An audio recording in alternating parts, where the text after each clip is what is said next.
Today's lesson, lesson 81, central angles and arcs. The key word in today's lesson is central. Central is another word for center. When we're looking at central angles, we're looking at angles whose vertex is at the center of the circle. First, let's review some things about the circle and how we've seen the circle in previous lessons here. First, we're going to take a circle, put a center in the middle, and then we're going to chop that circle into 4 equal pieces, making 4 90-degree right angles. This is a 90-degree angle. This is a 90-degree angle, that's a 90-degree angle, and that's a 90-degree angle. Always, the sum is going to be 360 degrees. So if I'm taking a circle and I'm chopping it into 4 equal pieces, then I'm going to take the 360 and I'm going to chop it into 4. And that's how I get the 90-degree angle that each one of those receives. Let's look at this 360 degrees, and this time let's chop it into 3 equal pieces. If I chop it into 3 equal pieces, I get 120 degrees.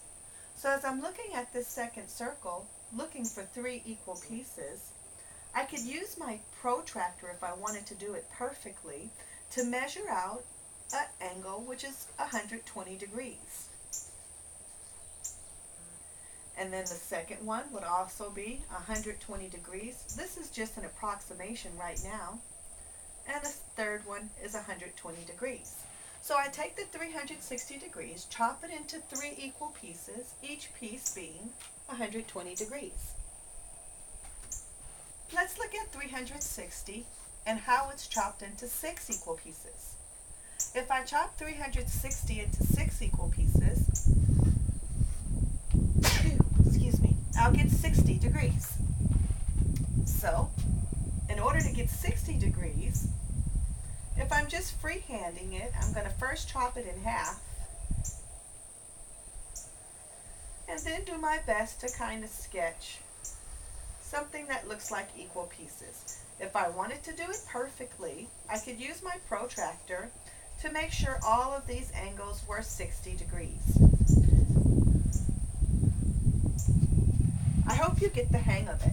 If I chop it into 2 equal pieces, then I'm going to have 360 degrees divided by 2, which is 180 degrees. Half of a circle is 180 degrees.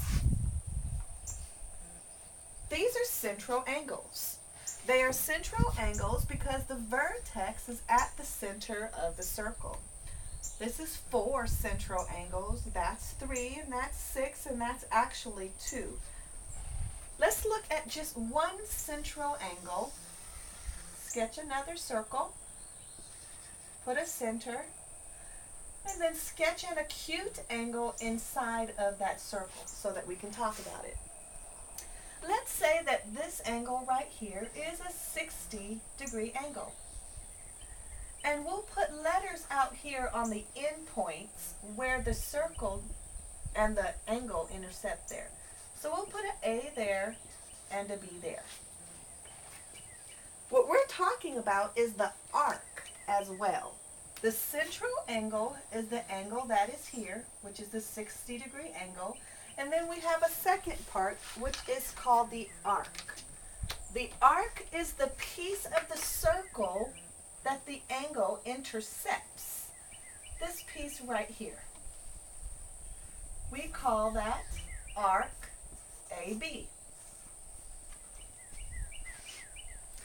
If I put a letter C over here on this side, and I want to talk about the other part of the circle, which is the part from A going through C all the way to B, I can talk about that piece as well.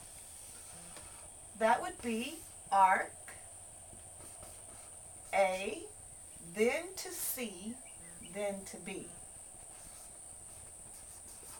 If you listed A first and then B and then C, then you'd be starting here going around and stopping here.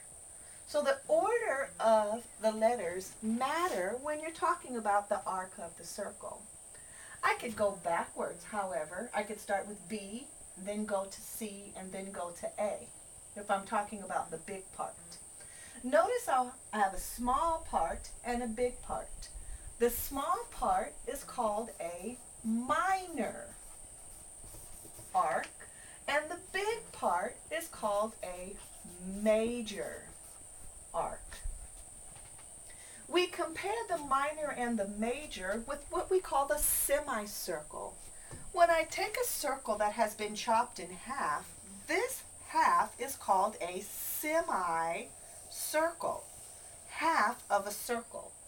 Anything smaller than a semicircle is called a minor arc, and anything bigger than a semicircle is called a major arc. And of course, if it is exactly a semicircle, which is 180 degrees, then it is called a semicircle. Again, it's compared to that 180 degree number. Also pay attention to the number. If the number is smaller than 180 degrees, then it's a minor arc. And if the number is bigger than 180 degrees, then it's called a major arc. Please be familiar with the notation of the symbol here, which symbol symbolizes an arc. We're going to take a look at